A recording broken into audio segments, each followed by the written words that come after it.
Blake, this is a lineup that prides itself on putting the ball in play. Just kind of take me through what you can of how that matches up with your strengths heading into game one.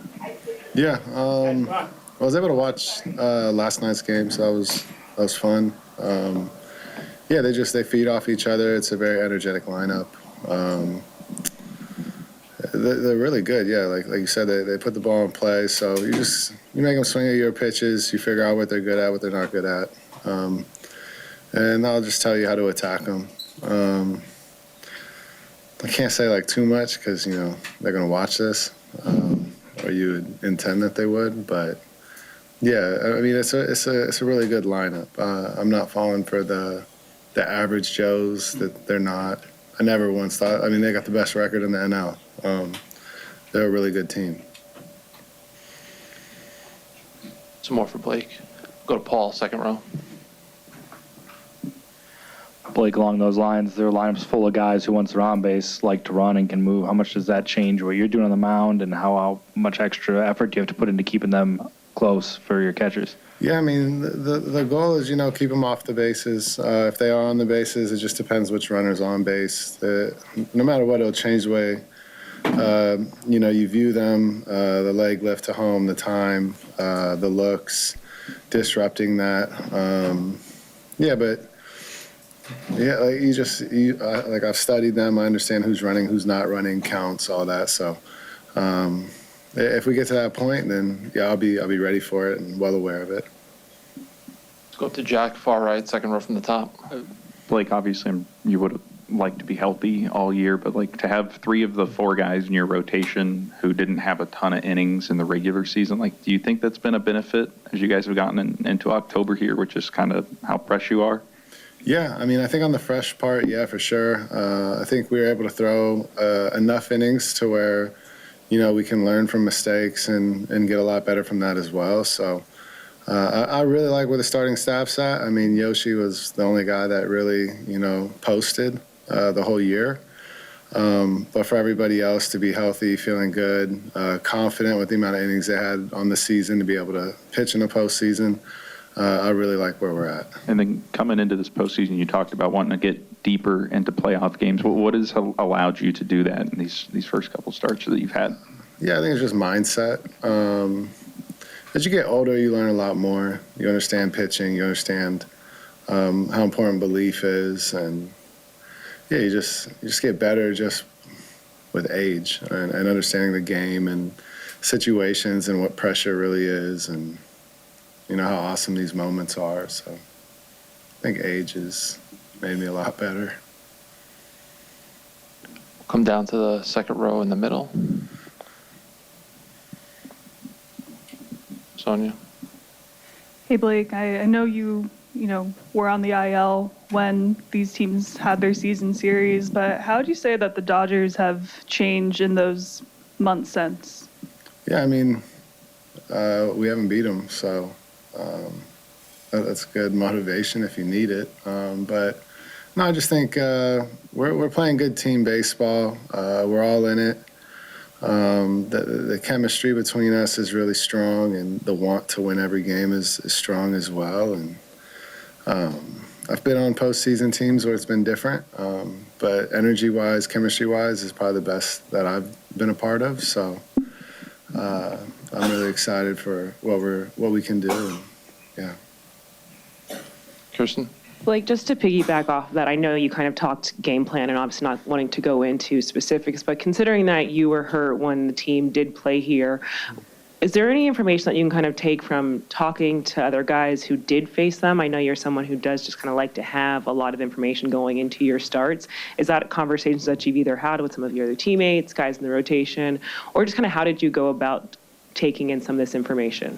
Yeah, I didn't ask anybody. I watched games, footage. I watched yesterday's game. Like, the playoff games are going to give you the best idea of who they are, how they handle the pressure, or how they play on the road, how they play at home, what's different. So by watching that, it just gave me a lot of insight on, each hitter, what they can do, what I think I can get away with, where I can attack. So yeah, I mean, just like the biggest thing is watching the game. Like if you watch the game, you watch players at bats, how they handle, failure, success.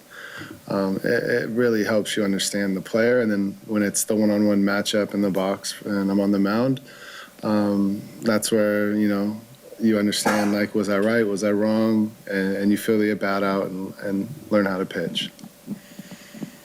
All the way up in the right-hand corner, Bill. Thanks. Blake, I'm sure you know from playing in San Diego and San Francisco how people there feel about the Dodgers. But I wonder if you look, in Seattle where you grew up, never been to a World Series, these guys never been to win one. You think people around the country outside Los Angeles are like, yeah, well, it's okay, we'd like a fresh face? Or you think they're rooting for you guys? I don't know. I think they'd root for us. I think they'd root. I mean, that's a wide question. I don't know. I think, yeah, maybe we just won one, as the Dodgers did, not me, but yeah, I don't know. I know being from Seattle, how important the World Series is there, and the fans, how excited they are, and how crazy the city was in Seattle after they beat Detroit. So I was well aware of that, but yeah, I haven't looked into that too much, but I'm sure whoever wins the World Series, they'll be happy. Miguel, I know you guys have had the last 2 days off, able to recover from the NLDS. Dave Roberts was talking about just how last night during practice, you guys were watching the matchup between the Cubs and the Brewers. You all really prioritized just being together last year in those moments, preparing for each round. How were these last 2 days just kind of valuable for you all as a team to reset now for this series? Yeah, something that we learned last year was the power of being together and kind of like making these the most important days and weeks of our year. We all know that we play a really long regular season where you're gonna go through up and downs or whatever the case may be. But these couple weeks are kind of like for the boys, and we kind of like taking that into the point where everything that we do these last couple weeks of the year is among ourselves and kind of like trying to get any kind of edge that we can get from being together, being around each other, like talking about the game, talking about situations that might be happen in the game, going over stuff as the other team is kind of like approaching us, or how did we play these 6 games against the Brewers or the Cubs, because we play against them in the regular season and we gather information. And I feel like, yesterday workout, we were there just like preparing, having fun and kind of like hanging around. But at the same time, we kind of talking among each other about the game and what we're going to expect about these guys. And we didn't know who we were going to face at that time, but I feel like that's kind of like the point of like being together every single day. We're not taking days off. That's why we're here today. We just landed. And we make a decision that we're going to sacrifice a lot of our time outside the field with the families, and we're just going to be here 100% of our time to try to do something that is really special. And I think we all deserve it, and the organization and the city, and we're going to go for it. Let's go to Bill on the far right in the third row. Yeah, Miggy, what do you remember about the series against the Brewers where they swept you guys, and how different are the Dodgers now than the Dodgers of July? Yeah, the difference is that our guys are healthy, and we have everybody knows our pitching staff has been carrying us for the last 2 months of the year, and they've been throwing the ball really well. They started pitching, and our team got healthier. And I remember when we came here, we didn't have Kike, we didn't have Blake, we didn't have a couple of the guys, and we were kind of like playing a little short on the bench and the back end of the bullpen and the starting pitching. And I feel like right now we're in a really good place to kind of go head to head with the best of the National League. They show up the whole league and the world that they were the best team during the regular season, and they deserve it. And we didn't play good against them in the regular season, but we have another chance. Here we are in the last 2 team standings in the National League, and we're looking forward for this challenge. Let's go to Fabian, second row.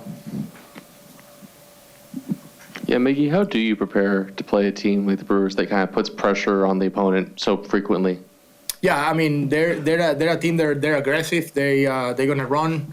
They bunt. They do the little things. They don't strike out much. They put the ball in play, and it's not a secret. You gotta be ready for every pitch, every out, every opportunity. I feel like our preparation wouldn't change. We are who we are as a team.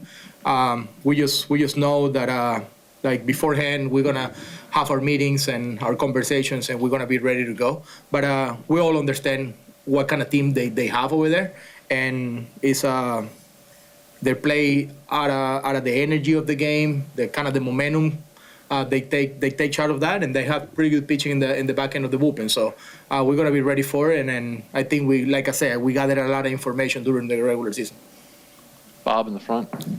Miguel, when you and Christian Yelich were together in Miami, did you envision him having this kind of career? Yeah, he's one of my favorites. I think he's a captain himself over there. I know not many people talk about like him being a captain or something like that. He's just like an old veteran player that kind of helps everybody to kind of run the clubhouse and the team. And I know because I know Jackson Churio really close. We're from Venezuela. We're with the same agency, and I know how highly he speaks about Yelich.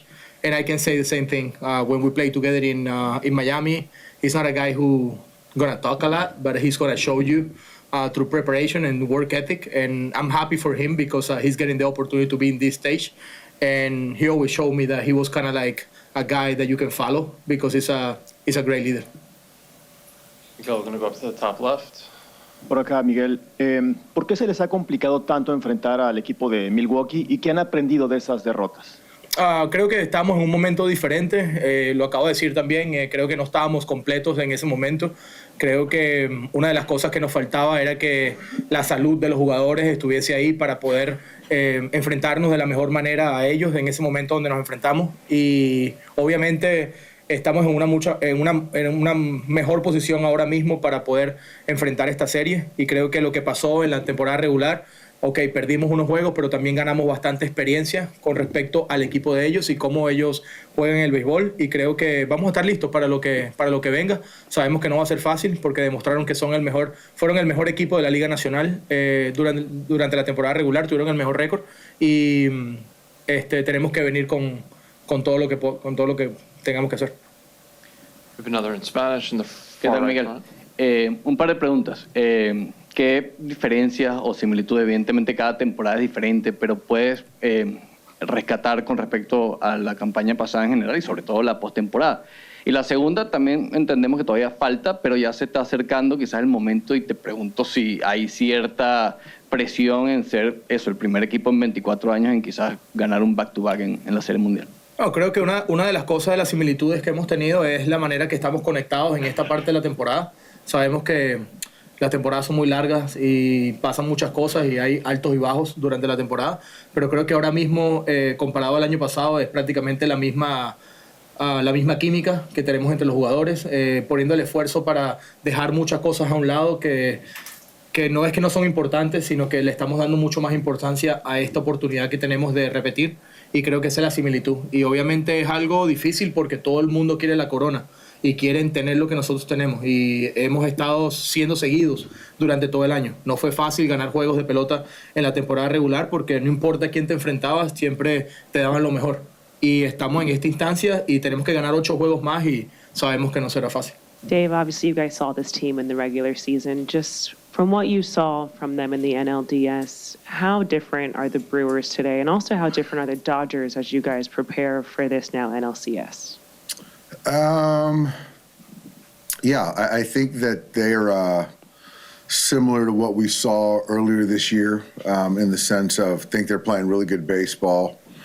Towards the end of the year, they kind of scuffled a little bit, but, they're back to playing, the way they play. I think we're in a much better spot, just as far as on the health side, on the position player side, on the pitching side. And we're playing better. So, it should be a great series. We'll stay in the second row towards the right, Fabian, and then Sonia. Yeah, Dave, what went into going with Blake for game 1, and is Shohei going to start game 2? Yama's going to start game 2. So it's going to be Blake, and just those are the guys that could potentially pitch on regular rest. And what went into sort of, is Shohei going to pitch sort of more towards the middle of the series then, or what's He'll the pitch sort at of some plan? point, yeah, but we just don't know which day. But yeah, he's going to pitch at some point, yep. Then to Sonia. Dave, with the way that Will's feeling now, do you still see a need to carry 3 catchers, or is that maybe somewhere where you can remove a position player out of pitcher? Great question, and I had a couple conversations to have shortly. Yeah, but that's a good thought. Is the idea of pitching Shohei in front of an off day still something that the team will want to do this series, or does that not matter as much? Not as important. I think that just kind of appreciating having 4 starters in a potential 7-game series and who can pitch potentially twice, and that's kind of the impetus versus Shohei, having that day off after a game, Let's go to Jesse down in front. Hey, Doc. I assume you watched last night or just the Brewers in general lately. The Padres get a lot of pub for their bullpen and the velocity. I mean, seeing, especially when Mizorowski comes out of the pen and Ashby and these guys throwing 100, what do you think about how they've developed the velocity and back end here in Milwaukee? They've done a great job with drafting, scouting, player development, roster construction. They do a fantastic job. And then you take Murph and his staff, they've dominated it. The bullpen, they get you, with velocity from the right side, the left side. They've got balls that, sinkers, heavy sinkers. So they've got kind of all the different kind of mixes, and they're very talented, and they're not afraid to run those guys out there. So we got our work cut out. But as far as organization-wise, they've done a fantastic job. Go to Paul in the second row on the end. Dave, going back to Will Smith for a minute, the Brewers, they like to run a lot. Obviously, when Will's healthy, he's as good as anyone at slowing down the running game. I know there's other stuff that goes into it, but how confident are you in your team's ability to slow down the Brewers a little bit? Yeah, you know what? I think that feel good. We're definitely mindful of those guys being aggressive on the bases. We like our guy back there, the catch and throw. But a lot of it is, the pitcher's got to, vary looks and hold, and we got to be mindful. But that's certainly something that we know, they're very opportunistic on the bases for sure. Katie? Dave, when you look at the Brewers high, it's clear you and others, they're a very athletic team. They're relentless. They don't make a lot of mistakes. When you think about how you combat their style of play, what do you need to do to execute that? I think the main thing, which obviously you've got to play to put yourself in this position, is get a lead.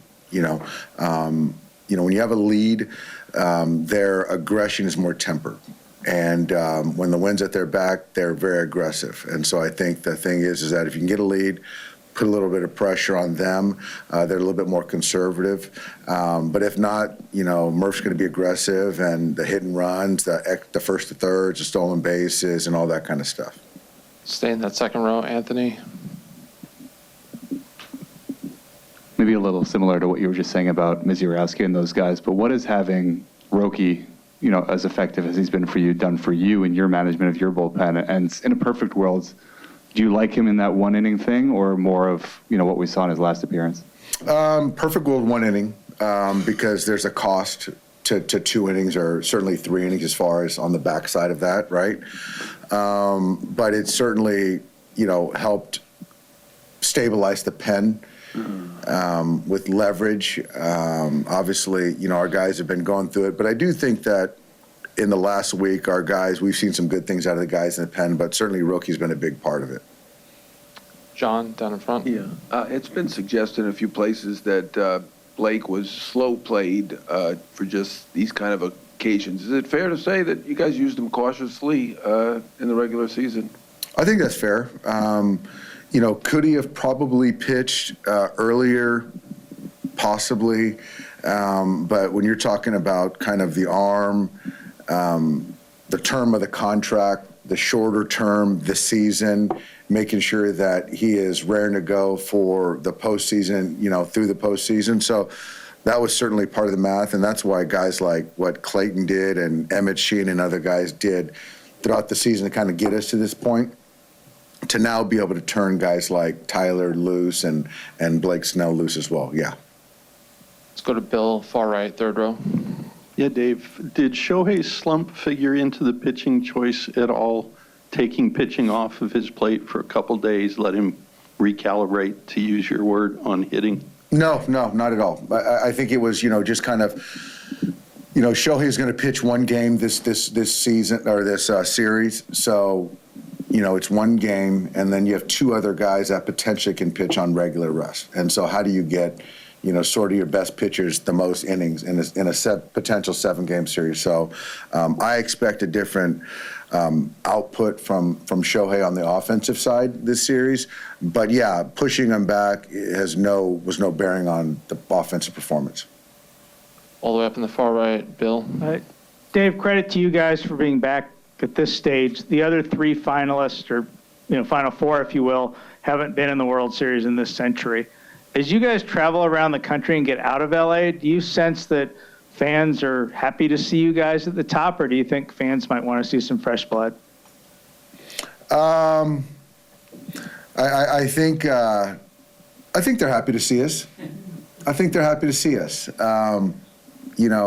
People love for fresh blood until you potentially see TV ratings, but I think they like seeing the Dodgers, whether they don't like rooting against us or rooting for us. But we got a lot of good players. I think we do things the right way as far as how we play the game.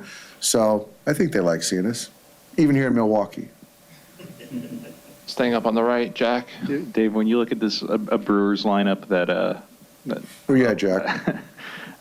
Doesn't chase a lot, makes a lot of contact. What kind of challenges does that pose, and how do you guys kind of balance maybe trying to get them to chase versus pitching them aggressively in the zone, if they put the ball in play more than maybe a lot of teams you see? I think it's attacking them. I think a team that doesn't punch much, you try to be too fine, you're going to see yourself, 6, 8, 9 pitches and ultimately not get a strikeout.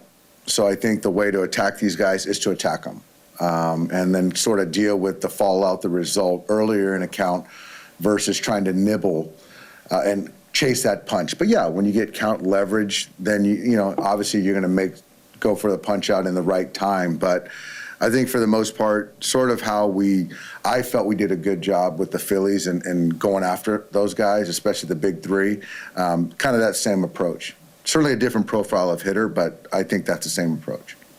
We'll take a few more, Nobu and Russell on the left, and then we'll finish up with Bob on the right. Hi, Dave.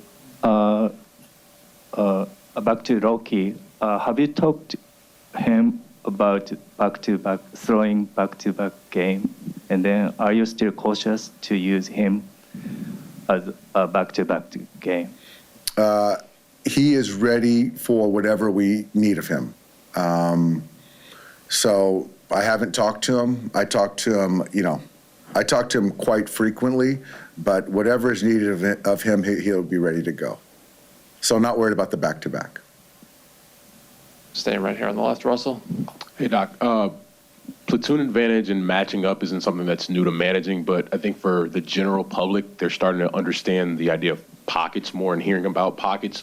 What's changed about how you have to deploy or combat against another manager, trying to attack those pockets in your lineup, or maybe what you do later in games? Yeah, I think it's lineup to lineup, roster to roster. I think that platoon advantage in a vacuum, always long view, makes sense. But in a postseason setting, when you're baking in off days, it's just not always something you see managers do all the time, certainly in the last couple years, specifically this year. You're just not as aggressive as hitting for guys because, the cost of the 8th inning, the 9th inning, and as opposed to a line shift or change, right? So I think it's sort of philosophical, manager to manager, organization. But, for me is, I'll hit for guys potentially, but there's certain guys I trust. And then you're talking about lineup construction, and how best to essentially attack the starter to combat the potential pen and those kind of things. So that's kind of philosophical, but that's kind of overarching how I look at it. We'll finish up with Bob down in the front. Hey, Dave, when you saw the Brewers in spring training, and of course you saw them again in July, even in spring, you think to yourself, these guys are better than people think. They got a chance to be playing deep in the season? Absolutely. They're just gritty, they're tough, and they take on Murph's personality. And they've got some guys that can slug. They've got, some athleticism. They really defend well. They can pitch well. So it's like they're going to be in every game. They've got complete buy-in, and so they're hungry. So those things are, components that are scary. And so I definitely felt they were a very good ball club. So anything, Murph speaks to in the Lou Holtz vein, we're not buying, because that's a very good ball club.